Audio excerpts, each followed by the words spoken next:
مەرجەکانی باوەڕ یعنی وەکو چۆن کابرایەک هات لە وهەبی کوڕی منەبەهی پرسی کە تەلەبەی ئیبن هورەیرەیە ڕەزای خوای لێبێت لێی پرسی وتی با شێوە ناڵێن لا ئیلاهە ئیلەڵڵا کلیلی بەهەشتە ئەم یەکسەر حاڵی بوو لەوەی کە ئەنەما گەر بڵێم لا ئیلاهە ئەچمە بەهەشت وهەب فەرمووی بەڵێ ئەی مەگەر هەموو کلیلێکیش دانی نییە ددانی هەیە ئەو گرنج گرنجیانی کە پێێتی بەوە کرێنەوە ئەو گرنج گرنجانەش جا وهەب فەرمووی بریتین لە مەرجەکانی باوەڕ مەرجەکانی باوەڕ بۆ نمونەوەکو زانین خوای گەورە لە سوورەی محەممەدا لە ئاەتی 19 فەرمێ فەعلەم ئەنەهو لا ئیلاهە ئیلا الله کەوابوو تۆ ئەبێ بە شێوەیەکی گشتی بزانی ئەمە یعنی چی ئەبێ بە شێوەیەکی گشتی بزانی کە لا ئیلاهە ئیلا الله کە یعنی چی محەممەد ڕەسوول الله یعنی چی ئەنجا قبوڵکردن هەیە ئەزانێ لا ئیلاهە ئیلا الله یعنی چی بەڵام هەر مسلمانیش نییە بەرگری لە ئیسلامیشک وەکو لۆرەڤی شەڤاغلیریە چێکە لە مستەشرقە ئیتالیەکان کتێبێکی دانا بە ناوی الدفاع عن الإسلام تەرجمە کراوە لە لوبنان چاپ کراوە ئەمە نابێ بە سەبەبێەوەی کە مادام ئەزانێ لا ئیلاهە ئیلا الله چیتر ئەمەش لە ئەهلی بەهەشت پێشی وەرگرت مەرجەکەی تر قبوڵکردنە قبوڵکردنی ئیسلامەتی وەکو پێغەمبەر عەلەیهی سەڵات وسەلام فەرمێ بەخوا قەسەم هەتاوەکو هەرچی شتێک کە من هێناومە ئێوە قبوڵتان نەبێ باوەڕتان دانامەزر ئەنجا تەسلیم بوون ثم لا يجدوا في أنفسهم حرجا مما قضيت ويسلموا تسليما بەداوەریەکەت ڕازیە بن و هیچ گرێوگۆڵە لە دڵ و دەروونیانە نامێنێت ئەنجا ڕاستگۆیی سادق بن لەمەیە گومانیان بۆ نەچێ و هەروەها لەمانە کە حافظی حەکەمی ڕەحمەتی خوای لێبێت چێکە لە عولەمانی بەرزی نەجد لە کتێبێکی نایابە بە ناوی معارج القبول معارج القبول کتێبێکی زۆر نایابە لە سەرەتاوە وەکو مەتن دەقەکانی دەقی عەقیدەکە هۆنیوەتەوە پاشان شەرحی کردوتەوە باشترین شەرحیش شەرحی ئەبوو قتادەی فەڵەستینیە خوای گەورە ئازادی کا کە 3 مجەللەدی گەورەیە بە چاپ گەیشتووە ئێستا ئەم ئەفەرمێ حەوتن حافظ ئەبوو بەسیر کە زانایەکی گەنجی سووریاییە و ئێستا لە لەندەن دانیشە ئەفەرمێ هەشتن فمن يكفر بالطاغوت ويؤمن بالله فقد استمسك بالعروة الوثقى أمي إضافة بيته بوي عبد القادر عبد العزيز كيسل زنداني مصر خواي جور آزادي كدكتورة طبيب خوي اليمن وفرانديان أو فرمي سيانزن وأشد زياتريش بن شو كفرمي هرچيشتك كمرج بن بو إيمان لبرانبرا تأثيري لسر كفر هبه مرجي شبته بو إيمان ئەم ڕاجێش لەبەرەوەیە کە ئەم مەرجانە هەیانە تەوەرە خاڵن هەیانە تەوەرێکە و فەرعی تری لێبووەتەوە جا هەندێک لە عولەما فەرعەکانی تریشیان دیسان بە مەرج حساب کردو هەندێکی تریشیان فەرمویانە نە هەرە تەوەرە خاڵە بۆ خۆی معنەکانی تریش ئەگرێتەوە جا هەندێک عولەما وردیان کردوتەوە زۆرتر تەفسیلاتیان داوت لەبەرەمەیە کە بەرامبەری جۆرەکانی کوفر هەرچی شتێکە بەرامبەر جۆری کوفر بووە کەوابوو جۆرەکە لە ئیماندارەتیش و هەروە لە ئیسلامەتی ئەم باسانەش دیسان ناکرێت کابرا هەر بەوەندەی اکتیفا بکە بڵێ من ئەرکانی ئیمانە خوێنم پێویست بەوە کە ئەنجارە مەرجەکانی ئیمانی شارەزابێ لەوەی دیسان پێویستە لە عەقیدە شارەزابێ لقەکانی باوەڕە شوعەب الئیمان ئایا باوەڕ یەک شتەیان لقی هەیە و ئایا لقەکان کە لە حەدیسی صحیحی بوخاری و مسلمە هاتووە ئیمان 60 قسوور یان 70 قسوور لقن کە ئیمامی بەیهەقی ڕەحمەتی خوای لێبێ کە شافعی مەذهبێکی گەورەیە بە 9 بەرگ 9 مجەلەد کتێب قەبارە گەورە هەمووی شەرح کردوون یا ئەبو عەبدوڵڵای حەلیمی بە 3 مجەلەدی گەورە بە ناوی شوعەب الئیمان چاپ کراوە لە جامیعەی مەدینە ڕیسالەی دکتۆرایە دەرچووە و هەروەها هەر یەکێک لەمانە کە باسییان کردووە ئایا ئەمانە هەر ڕوکنەکانی باوەڕن یا جوودان ئایا لە ناو خۆیانە هەموو وەکو یەکن یا لە یەک ئاستان یا جیاوازیان لە گەورەی و گرنگی و کاریگەری و ئاسەواریانە هەیە ئەمەش دیسان شارەزابوونێکی ترە کەوابوو بەشێکی تر دیسان لە مەسائیل ئەسما و ئەحکام لە عەقیدەیە ئەبێ بگەڕێنەوە سەر بەشەکانی و لقەکانی باوەڕ بەشێکی تر لە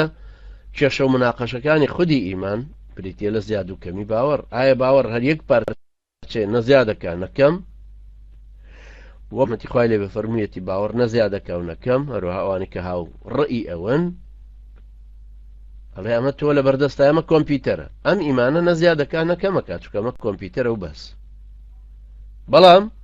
علماء يعني ترفرمي أنا تشكل ونيكتو خدي أمشت بيناساكي إيمان خواي جورا فرميتي كزيادة أيكم زادته هذه إيمانا أم آية ونبلا إمام أبو حنيفة شارزان أبو بيه نيزاني بلا بالتأكيد قمانيتي يعني كإجزانيتي بلا أماش بشكل لمسائل أسماء وأحكام كديسان وكسي عقيدة أخواني بيوسي بوهي تفصيلات يبزان بوچي أم باورا بيناسي أم باورا لاي أم يعني يكبار چه نزيادة كونكم يا لاي أواني تر زيادة كونكم بچي زيادة بچي كمك عيا أهلي لنا أخوانا بلوبايان برزو نزمي هيان أقر لمسلمانك هم جورالي هبو هم سربيتي وتاوان كردن حكمي چي يعني هبوني باور دوروي ليك هاتا صفتي منافقي شيتيا أما إيمانك برزو نسم بويان دیسانێ چێک لە باسەکانی تری باوەڕ بریتە لە پلەکانی باوەڕ پلەکانی باوەڕ ئەم خەڵکە کە باوەڕیان هێناوە هەموویان پلە و ئاستی چوونیەکیان نییە بەڵکو ئەمانەش جیاوازن کە سێ پلەن یەکێکیان بناغەی باوەڕەکەی ئەسڵی ئیمان ئەو ئاستەیە کە لە خوار ئەوە ئیتر ئیمان نییە بریتە لەو وتە و کردەوانەی کە بناغەی باوەڕ و نەبوونی هەرێک لەو بناغانە ڕوونەکەن کە مانای نەبوونی باوەڕیان مانای باوەڕەکەی ئەجینا لەوە خواروتر بترازێ ئیمان هەڵوەشاوەتەوە نەماوە هەرەمەشە کە هەندێک زانە ناویان ناوە باوەڕی ڕوت یا باوەڕی ڕەها یعنی الئیمان المطلق بە شێوەیەکی گشتی باوەڕی بە شێوەی بە ئیسلامەتیەکە هێناوە ئەمە پلەی یەکەمی و ئاستی یەکەمی باوەڕهێنانە کەوا بۆ کەسێک کە عەقیدا خوێنە پێویستی بەوە هەیە شارەزایی لەمەشە هەبێ دووهەم باوەڕی پێویستە الئیمان الواجب بریتە لەو گفتار و کردارانەی کە ئەبێ مسڵمان زیاد لەو وتە و کردەوانە بیانکە کە بۆ هەبوونی باوەڕی ڕەها باوەڕی مطلق حسێب بوون ئەمجارە چی زیاتر لەو کردووە فەرمانکردن بە چاکە بەڕەڵستیکردن لە خراپەوە هەروە لەم بەرزتر بریتە لە باوەڕی قایم یا پەسەند کراو کە عولەما پێیان فەرمووە ئەلیمان المستەحەب بریتە لەو پلەی کە خاوەنەکەی چەندەها گفتار و ڕەفتاری کردەوەی سونەتەکانیشی ئەنجامدا ئەمەش لەو ئاستەیە کە گەشتکە گومانی لێ ناکرێت بۆیە لە ڕەفتارەکانیان هەمووی ئیماندارەتی عەکسە کاتۆ تەنانەت نایبینی کە مەکروهەکانیش بکە ئەمەش ئیمانی متەقینە ئەمەش دیسان بەشێک کە لەو مەسائلانەی کە لە عەقیدە و ئەحکامە پێویستە بخوێنرن لە عەقیدە بخوێنرن دیسان باسێکی تری زۆر گرنگ ئەوەیە پێچەوانەکانی باوەڕ یعنی نەواقض الئیمان ئەمانش بریتین لە کوفری گەورە و شرکی گەورە و فسقی گەورە و دووڕووی گەورە و جاهلیەتی گەورە و ئەمانەی کە هەمووی صیفەتی گەورەیان هەیە هەر یەکێک لەم زاراوانە چەنەها ئەنجا لە قوپۆپ و لێبێت و هەر یەکەشیان حکمێکی شەرعیە گرێت و بۆ نمونە کوفری گەورە یان شرکی گەورە لە چەندین مەیدانان هەموو زانین هەر مەیدانێکیان چەندین هەڵوێستی گفتار و ڕەفتاریان تایە کە هەر هەڵوێستێکیش دیسان حکمێکی شەرعی لەسەر باسەکانی کوفری بچووک شرکی بچووک فسقی بچووک دووڕووی بچووک جاهلیەتی بچووک هەر عادەتەن لێرە باسەکرێن بەڵام ئەمەیان چونکە کابرای خاوەنی لە دین و میلەت ناباتە دەرەوە کەمتر ئەمانە جاری وایە لە باسی تەزکرێن و کابرا نەکەوێتە دووڕووی بچووکەوە ڕیابازی هەرچەنە خاوەنەکانان هەر لە بازنەی دین و ئومەتەکان بەڵام دیسان تەرکیزەکرێتەوە سەر کە کابرا بەردەوام نەبێت لەسەریان ئەنجا تەماشاکەین ئەمانە هەمویان باسەکانی باوەڕن ئەنجا مەسەلەی تر هەیە دیسان جگە لەمەش مەسەلەی ئیمان و ئیسلام کە پێکەوە دێن یا کە جیاوازن لە یەکتر ئەنجا خاوەن گوناحی گەورە کە بۆچی بەلای خەواریجەوە تەکفیریان کردوون معتەزیلە بۆ چێڵن بینە منزیلەتەین ئەهلی سونەت و جەماعەت بۆ چێڵن بەکردن و ئەنجامدامی گوناحی گەورە کابرا کافر نابێت ئەنجا شارەزابوون لە دید و بۆچوون و پێناسەی گروپ و مەدرسە عەقائیدیە کۆنەکان و ئەوانەی ئەم سەردەمە چونکە ئەوانەی ئەم سەردەمەش دیسان هەرێکە دید و بۆچوونێکی هەیە شارەزابوون لە دید و تێڕوانینە جوداکانی سەلەفیەکان ئەنجا دەربارەی ئیخوان سۆفیەکان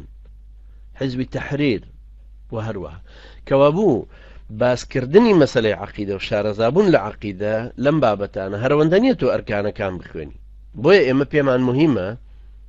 لە دراسەکردنی عەقیدە. ڕاستە ئێستا ئێمە قۆناغی یەکەمە، بۆیە تەفسیل ناڕۆینە ناو هیچ باس و خاسێک. هەموو ئەمەی کە باسم کردن بە دوو لاپەڕە باس کراوە، بە دوو لاپەڕەکە ئینشاڵڵا بە نووسراوەی ئەیبین. بەڵام عادەتەن لە شەرحکردنە و شەی زیادەیتری بۆ دێنین زیاتر بۆی لە مێشکتان زیاتر بچەسبێ. کەوابوو بەشەکانی باوەڕ، مەرجەکانی باوەڕ، لقەکانی باوەڕ، زیاد و کەمی باوەڕ، پلەکانی باوەڕ، پێچەوانی باوەڕ، مەسەلەکانی تری باوەڕ، هەمووی بەشێکن لە مەسەلەی ئەسما و ئەحکام کە لە عەقیدە پێویستە بخوێنرن. ئەوانە شەمووی باس و تەفسیلاتێکی زۆرن، چونکە تۆ هەر کە دەی باسی کوفر و تەکفیرەکەی باس و خاسێکی زۆری هەیە. باسەکانی تەکفیرمان لە پاڵتۆکە خوێن ڕەنگە هەندێک براگر لە بیری مابێ دەشریت بەس لەسەر تەکفیرە. کەوابوو بە شێوەیەکی گشتی ئەڵێن باسەکانی باوەڕ بەشێکن لەم جانیبە عەقایدی مسلمان بیان خوێنێت.